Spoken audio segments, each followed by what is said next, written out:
बिट्टी काकांचा पुतण्या या नात्याने इथे उपस्थित आहे. जवळपास 45 वर्षापूर्वी माझी आणि बिट्टी काकांची पहिली भेट झाली. दादा त्यावेळेला विधान परिषदेचे अध्यक्ष होते आणि बिट्टी काका 1980 मध्ये निवडून आले आणि त्यावेळेला आम्ही सारंगमध्ये राहायचो. बिट्टी काका मॅजेस्टिक मध्ये राहायचे आणि जेव्हा केव्हा अधिवेशन राहायचं त्यावेळेला नेहमी काका सारंगला यायचे आणि दादा आणि ते विदर्भाचे प्रश्न असो दुसरे कुठे प्रश्न असो अतिशय अभ्यासपूर्ण अशी चर्चा करायची आणि मी त्यावेळेला कायद्याचा विद्यार्थी होतो आणि त्यामुळे त्यांच्यासोबत मला त्या चर्चेत प्रसंगी उपस्थित राहायचं सौभाग्य मिळायचं, त्यापासून काही शिकता यायचं. दादा जरी वकील नव्हते तरी त्यांना भारतीय राज्यघटनेचा एक फार चांगला असा अभ्यास होता आणि दादा त्यावेळेला सभापती असल्यामुळे त्यांच्यावरती काही बंधनं होती आणि बऱ्याच वेळेला मग त्यांना जे ते प्रश्न विदर्भाच्या विशेषाबद्दलचे किंवा अमरावतीचे मांडायचे असायचे ते बिट्टी काकांच्या थ्रू सभागृहात मांडायचे. त्यानंतर 1982 साली दादा सभापती काही कारणामुळे राजकीय कारणामुळे ते कंटिन्यू झाले नाही आणि आम्ही आमदार निवासमध्ये राहायला गेलो. बिट्टी काका त्यावेळेला मॅजेस्टिक मध्ये होते आणि त्यानंतरही बिट्टी काका नेहमी दादांची चर्चा करण्याकरता आमदार निवासात जायची. मी तिथे सुनील भाऊंनी सांगितलं आमदार निवास म्हणजे एक धर्मशाळाच असते आणि मी त्या धर्मशाळेत राहून वकिली चालू केली मुंबईला सुरुवातीला आणि त्यानंतर दादा परत विधान परिषदेचे विरोधी पक्ष नेते झाले आणि दोघांनी मिळून अनेक विदर्भाच्या प्रश्नांबद्दल सोबत लढा दिला. मी आज मला वाघमारे सरांनी लेख पाठवला आपल्या अमरावतीचे रघु पांडे आहे. एक सुंदर त्यांनी लेख लिहिला बिट्टी काकांच्या बद्दल, आपल्या सर्वांनी अनेकांनी वाचला असेल आणि त्यात त्यांनी म्हटलं की जोपर्यंत पाणी तोपर्यंत बिट्टी आणि तो लेख वाचला मी. त्यात त्यांनी उल्लेख केला की अमरावतीमध्ये मला आठवतंय मी ज्यावेळेला लहानपणी अमरावतीत राहायचो तर ते पाणी यायचं नळामध्ये ते पूर्ण क्षारयुक्त पाणी आपल्या पूर्णा नदीच्या बोरमधून ते पाणी यायचं आणि सप्लाय होता होता स्टीलचे भांडे जे असतील ते वर्षभरामध्ये पूर्ण ते गंजून जायचे आणि त्यावेळेला बिट्टी काका दादा सुदाम देशमुख आणि बाकी अमरावतीच्या नेत्यांनी चळवळ उभी केली आणि आज अमरावतीला जे आपल्याला आपण बघतो आज आपल्याला प्रश्न आहे आणि पिण्याच्या पाण्याचा यवतमाळला आहे परंतु आपल्या अमरावतीच्या लोकांना पिण्याच्या पाण्याचा मग ते अपर वर्धामधून बॅकवॉटर आणून अमरावतीपर्यंत पोहोचवलं आणि म्हणून जोपर्यंत मला खूप आवडला तो शब्द त्यांनी हेडिंगच दिलाय रघु पांडेंनी की जोपर्यंत पाणी तोपर्यंत बिटी. बाकी अनेक प्रश्न आहेत.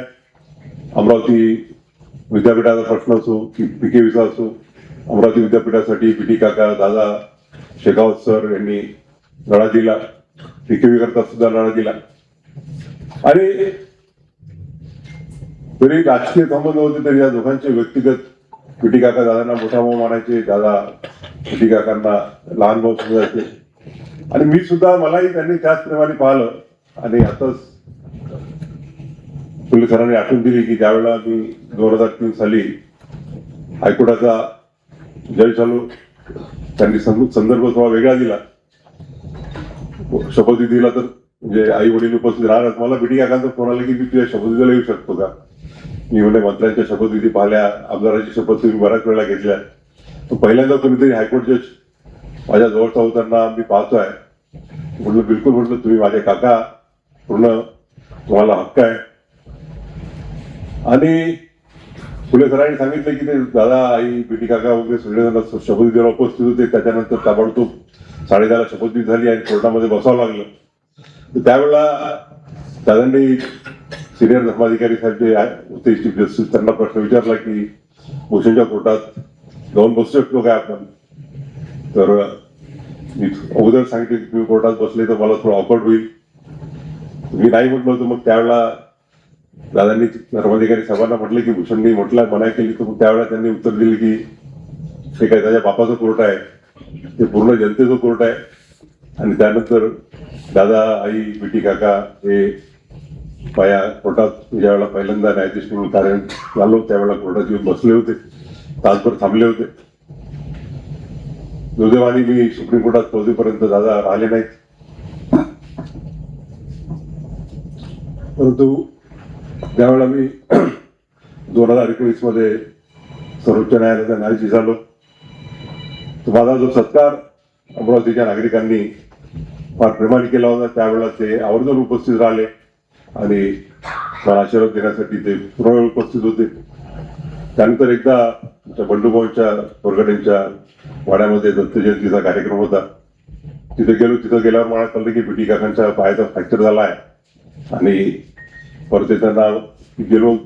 जवळपास 2-2.5 तास त्यांनी आमच्याशी तिथे चर्चा केल्या आणि ज्या वेळेला नंतर परत आईचा ज्या वेळेला नागरिक सत्कार करण्यात आला, गिरीश गांधींनी अमृत महोत्सव सहस्त्र दर्शन महोत्सव साजरा केला होता, त्यावेळेला त्याचं अध्यक्षस्थानी बीटी काकांनी बसवलं होतं आणि अतिशय व्यक्तिगत त्यांना जी दादाची आईची माहिती होती ती त्यांनी आपल्या समोर सर्वांसमोर उद्धृत केली होती.